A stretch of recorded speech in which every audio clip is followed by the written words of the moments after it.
vou trabalhar a 8ª palestra dessa série de palestras sobre o desenvolvimento psicológico do pastor. O último conteúdo é sobre a maturidade psicológica dos crentes.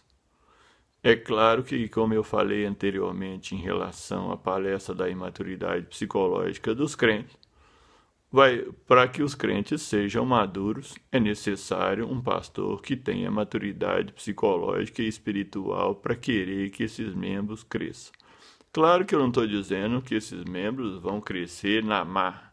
Isso aí seria um autoritarismo e seria inadequado. Mas se o pastor é uma pessoa como os pais que querem educar um filho, no caso do pastor, que ele não é pai, as pessoas podem sair da igreja e procurar outras igrejas, mas quem está querendo realmente uma atitude mais madura ou quer amadurecer, vai procurar. Da mesma forma que eu falo em relação ao meu consultório com os meus clientes. Como uma das questões que eu trabalho é a maturidade, além de trabalhar o histórico psicológico que veio desde a infância, como eu falei anteriormente, é claro que se a pessoa não adapta a esse meio, não está de acordo, não é o que ela foi buscar, é claro que ela vai procurar talvez um outro psicólogo que também alimente a imaturidade dessa pessoa, né, do cliente. Claro que tanto o pastor como o psicólogo não podem alimentar a imaturidade. Claro que é diferente de alimentar com o fato de ajudar a pessoa a desenvolver. São duas coisas diferentes. Isso não significa um autoritarismo de nenhuma das partes. Vamos colocar coisa em termos. Agora, se o pastor for um pastor mais maduro, ele vai ter crentes maduros, porque ele vai amadurecer esses crentes. Isso não significa que você vai amadurecer a pessoa no primeiro dia ou no primeiro mês. Isso é um histórico de relacionamento, que as pessoas vão crescendo. Você não precisa ser duro, nem precisa ser um carrasco, e nem pode ser. A questão não é por aí. A questão não é também o autoritarismo. É uma questão de você trabalhar conteúdos e quando você tiver a oportunidade de conversar com as pessoas no gabinete, você ajudá-las a crescer e assumir responsabilidade, né? Mas é claro que cada pessoa é uma, muitas vezes as pessoas têm um histórico de vida mais difícil do que outras, elas vão depender de mais tempo para amadurecer, mas à medida que elas quiserem amadurecer, elas vão ficar na sua igreja. E outra coisa muito importante, os membros maduros da sua igreja, os crentes maduros, eles não só vão ajudar na maturidade dos crentes novos, porque essa é a ideia da família, tanto daquelas famílias anteriormente que tinham muitos filhos, como eu falei em outra palestra, os filhos maduros, os mais velhos, ajudavam na educação dos mais novos. Hoje em dia não se tem tantos filhos, mas como a igreja, para mim, um dos objetivos dela, da minha visão, é como família, o que vai acontecer? É uma família que tem sempre crentes novos, ou filhos novos, nesse sentido espiritual do termo. O que vai acontecer? Para que a igreja cresça e para que o pastor não fique com uma carga muito grande, na medida em que ele tem membros maduros, esses membros maduros, não os primeiros, não vão sobrecarregá-los, porque muitas coisas eles vão resolver pela maturidade. A imaturidade faz a pessoa ser dependente e querer que as pessoas resolvam os problemas dela. E muitas vezes elas querem que resolva do jeito dela, da forma dela, e não é por aí que funciona. Crentes maduros vão dar menos problemas para o pastor. Não significa que eles também não possam procurar conselhos, eles são maduros, mas não são perfeitos, e todo mundo precisa de apoio. Mas eles também vão ajudar os membros mais novos a amadurecerem com jeito, contato, com carinho, com posicionamento adequado, para que o que vai acontecer? Esse pastor vai ter menos estresse. Primeiro, porque os crentes maduros não vão trazer tantos problemas. Segundo, que os crentes maduros vão ajudar os mais novos a amadurecerem. E esse é o conceito de família. Esse é o objetivo da igreja. A igreja é uma família que sempre nasce, gente.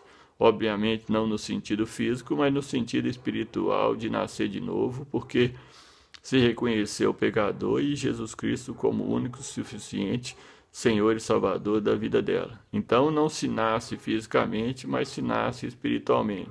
Como se nasce fisicamente e tem que ser alimentado e educado para que se torne uma pessoa adulta saudável, precisa sim de no espiritual proporcionalmente a mesma coisa. Não vai se crescer fisicamente, mas vai crescer psicologicamente e espiritualmente. Essa é uma igreja que muitas vezes até pode crescer, não pelo fato de encher a igreja, fazer número para ganhar dinheiro, mas essa igreja vai crescer naturalmente ao longo dos anos, não uma coisa, uma explosão grande dessa forma, para que as pessoas cresçam, elas amadureçam e se tornem crentes maduros e uma igreja saudável. Uma igreja saudável desde o pastor até o membro mais novo que acabou de entrar.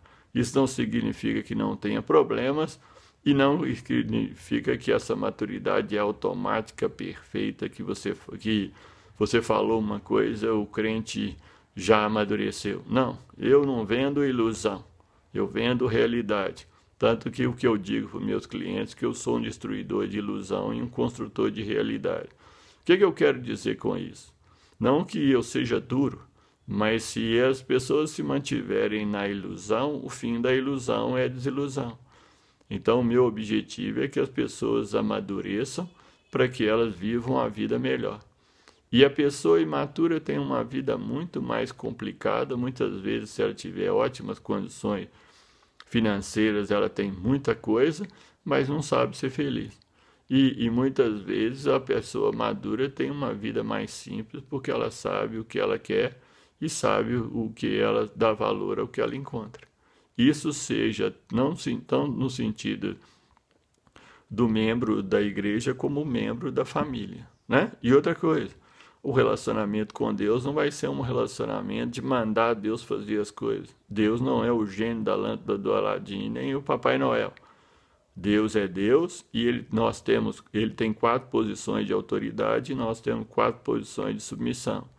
Deus é Deus e nós somos adoradores. Deus é Senhor e nós somos servos. Deus é Pai e nós somos filhos.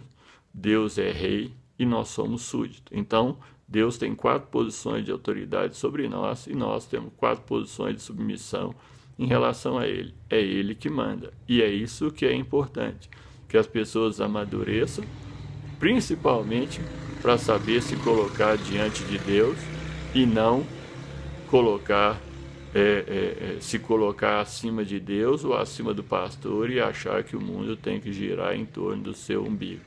Nós temos que ser submetidos aos nossos pais, às autoridades, na medida que elas agem adequadamente, e, sobretudo, a Deus, que obviamente sempre age adequadamente. Espero que essa série de palestras, se você teve a oportunidade de ouvir todas, ou se você está ouvindo só a 8ª, que você talvez possa ser abençoado. O meu objetivo é esse, de forma nenhuma é o objetivo de trazer um peso, mas uma conscientização. E como eu trabalho com os meus clientes, eu trabalho com todas as pessoas.